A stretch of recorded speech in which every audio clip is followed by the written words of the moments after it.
आता बघणार आहोत विविध जिल्ह्यातल्या महत्त्वाच्या 9 बातम्या।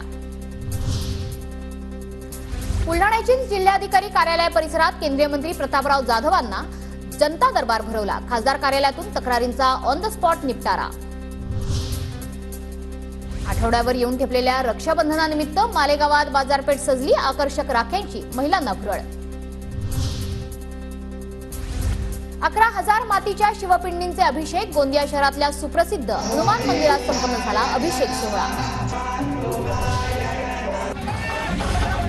वाशिमच्या शेलू बाजार गावात कावड यात्रेचं उत्साहात आयोजन। भव्य कावड यात्रा बघण्यासाठी ग्रामस्थांची मोठी गर्दी। मालेगावच्या कावड यात्रेनिमित्त चांदेश्वर मंदिरातील महादेव पिंडीवर जलाभिषेक। भाविकांना वृक्षरोपांचं वाटप करत पर्यावरण रक्षणाचा संदेश।